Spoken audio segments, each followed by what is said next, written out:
Do you wake up to pee 2, 3, or even 4 times a night and want to understand why it happens and how to fix it?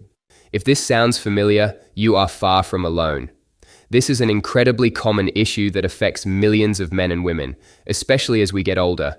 And while it might seem like a simple annoyance, it's much more than that. We often just accept it as a normal part of aging. But the truth is, these nightly interruptions are quietly stealing something vital from us, our deep, restorative sleep. This isn't just about feeling a little tired the next day.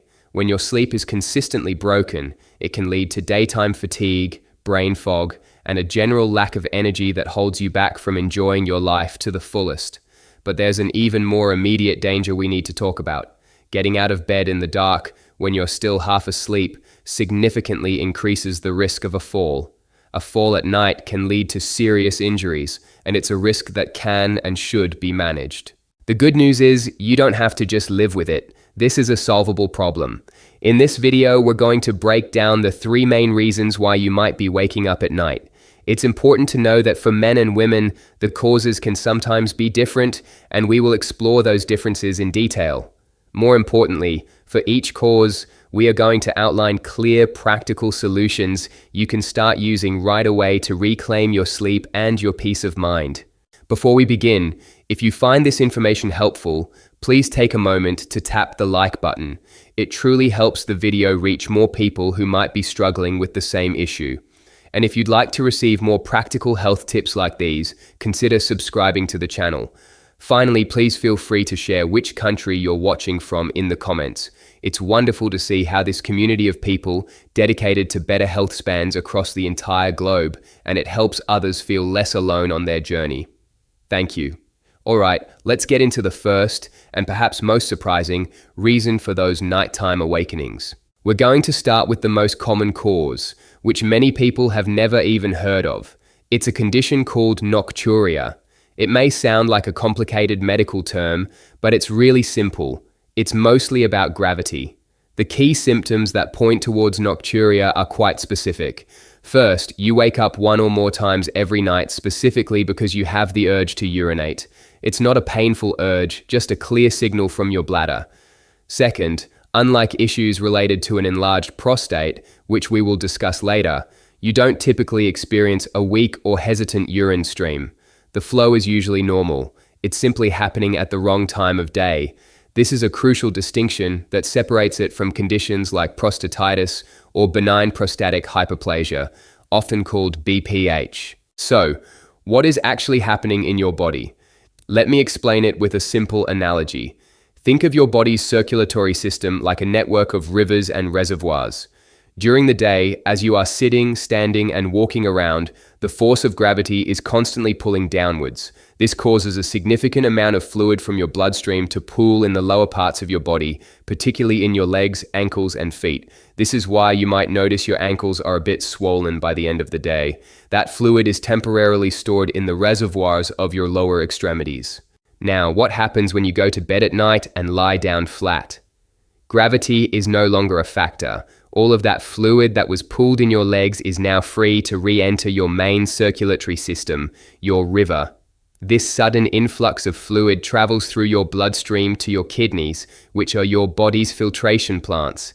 The kidneys do their job, filtering out waste and excess water to produce urine. This process happens much more rapidly than during the day, causing your bladder to fill up surprisingly quickly even while you're asleep.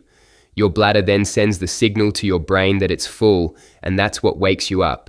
This natural process can be made much worse by 2 common habits: eating and drinking too close to bedtime. A late dinner, especially one that is high in salt, will cause your body to retain even more water, adding to the fluid load that needs to be processed overnight. And of course, drinking any kind of liquid in the final hours before sleep directly contributes to the volume of urine your kidneys will produce. So, how do we solve this gravity-induced problem? The solution is a simple but powerful technique I call the 3-2-1 method, combined with a practice known as the double void. Let's break it down. First, the 3. 3 hours before you plan to go to sleep, you should have your last meal of the day. This gives your body ample time to digest the food and process the liquids associated with it long before you lie down. It prevents a late-night surge of fluid entering your system from digestion. Next is the 2. 2 hours before bedtime, stop drinking all liquids. This doesn't mean you should dehydrate yourself during the day. It's crucial to drink plenty of water earlier on. But creating this 2-hour buffer zone before sleep is the single most effective way to ensure your kidneys have finished their main work before you get into bed. This gives your bladder a chance to be relatively empty when you go to sleep. Finally, the 1. 1 hour before bed, do something that seems counterintuitive. Lie down on a couch or bed and elevate your legs. You can prop them up on some pillows or on the arm of the sofa. The goal is to get your feet higher than your heart. What does this do? It gives your body a head start on the fluid redistribution process. It allows all that fluid pooled in your legs to rejoin your circulation while you are still awake. Your kidneys will start processing it, and you'll likely feel the urge to use the bathroom before you even get into bed for the night. And that brings us to the final piece of the puzzle, the double void. Right before you turn out the lights, go to the bathroom and empty your bladder as you normally would. Then, don't immediately get into bed. Stay up for another 5 or 10 minutes. You could brush your teeth, read a page of a book, or just sit quietly. Then, just before you get under the covers, go back and try to use the bathroom one more time. You might be surprised to find that a little more urine comes out. This technique helps ensure your bladder is as empty as it can possibly be, buying you precious hours of uninterrupted sleep. So, to recap the solution for nocturia: 3 hours before bed, no more food. 2 hours before, no more liquids. 1 hour before, elevate your legs. And right before bed, use the double void technique. Now let's move on to our second major cause, which involves an underlying infection. This is where the paths for men and women often diverge. What if your nightly trips to the bathroom are accompanied by pain, burning, or a constant feeling of urgency? This often points to a bacterial cause. For men, this typically manifests as prostatitis, an inflammation of the prostate gland. For women, it's most commonly cystitis, better known as a urinary tract infection, or UTI. Let's talk about the symptoms for men first. With bacterial prostatitis, you're not just waking up frequently. You might experience a burning sensation during or after urination, a feeling of heaviness or pain in the lower abdomen, and a persistent nagging urge to go even if you've just been. I remember the story of a gentleman about 65 years old. He was waking up 6 or 7 times a night, tormented by this burning feeling. He was exhausted and irritable, but he was also embarrassed. He felt it was a private problem and hesitated to see a doctor. He suffered in silence for months, thinking it would just go away. When he finally went for a checkup, his doctor diagnosed him with bacterial prostatitis. The solution was a straightforward course of antibiotics. Within a week, his symptoms started to fade, and within a few weeks, he was sleeping through the night again. The relief he felt was immense, not just physically, but emotionally. His story highlights a critical point. When you are prescribed medication, especially antibiotics, it is so important to talk to your doctor about potential side effects. Often, in a busy practice, this topic isn't emphasized. It's up to you to be your own advocate. Ask questions like, what are the common side effects of this medication? Or, is there anything I should watch out for? This simple conversation can prepare you and prevent unnecessary anxiety. For women, the symptoms of cystitis are often more sharp and sudden. They can include a strong, persistent urge to urinate, a burning sensation, passing frequent but small amounts of urine, and sometimes the urine can appear cloudy or have a strong odor. Because of female anatomy, specifically a shorter urethra, women are much more susceptible to these infections. There's a fascinating piece of history here. Decades ago, before antibiotics were widely available, a common folk remedy for women with cystitis was cranberry juice or cranberry tea. The wisdom behind this was more accurate than they knew. Here's a simple way to understand how it works. Imagine your bladder lining is like a dinner plate, and the harmful bacteria are like sticky breadcrumbs. They cling to the surface of the plate, making them hard to wash away. The active compounds in cranberries, called proanthocyanidins, essentially make that plate slippery. They prevent the bacteria from sticking to the bladder walls, allowing them to be flushed out more easily with urine. This is particularly effective for women due to that shorter urinary tract, which makes flushing out bacteria a more direct process. Now, it is crucial to understand that today, cranberry is a supportive measure, not a cure. We have highly effective antibiotics that are the primary treatment for bacterial infections. The message here is clear. You do not need to suffer. If you have these symptoms, the solution is often simple and fast, with a proper diagnosis from a doctor. But the story doesn't end after the infection is cleared. It's vital to prevent it from coming back. This is where a simple analogy can be helpful. Think of the blood flow to your pelvic area like a river. A sedentary lifestyle, where you sit for many hours a day, is like building a dam on that river. The flow becomes stagnant and slow. This poor circulation can create an environment where bacteria are more likely to thrive.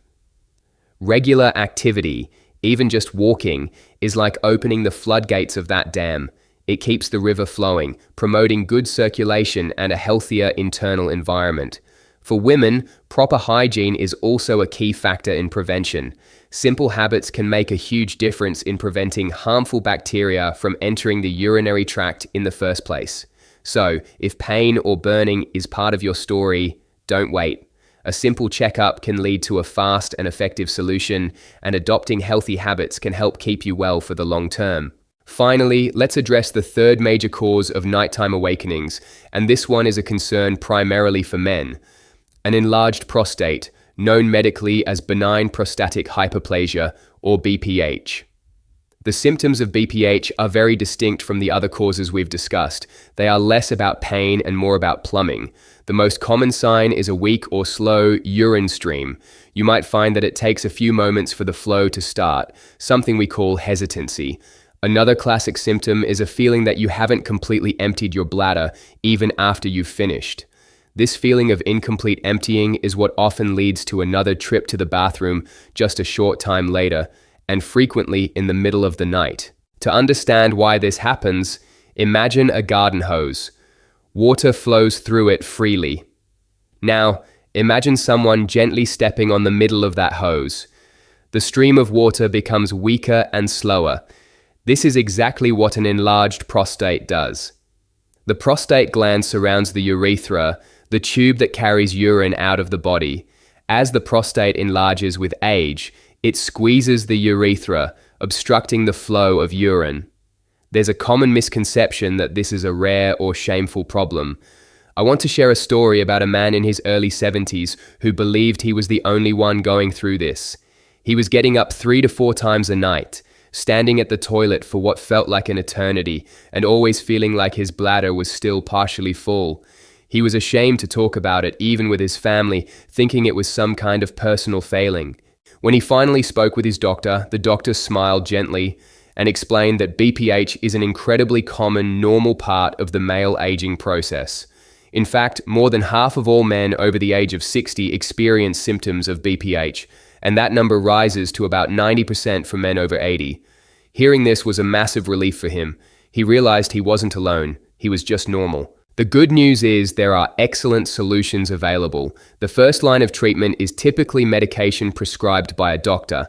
These medications generally work in one of two ways. Some relax the muscles around the prostate and bladder to ease the pressure and improve flow, while others can actually work to slowly shrink the size of the prostate gland itself. Alongside medical treatment, there is also powerful natural support that can help manage symptoms and promote prostate health. Two of the most well-researched are pumpkin seeds and an herbal extract called saw palmetto.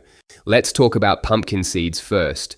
These aren't just a tasty snack, they are a nutritional powerhouse for prostate health. They are rich in compounds called phytosterols, which are believed to help inhibit the enzyme that converts testosterone into dihydrotestosterone, or DHT.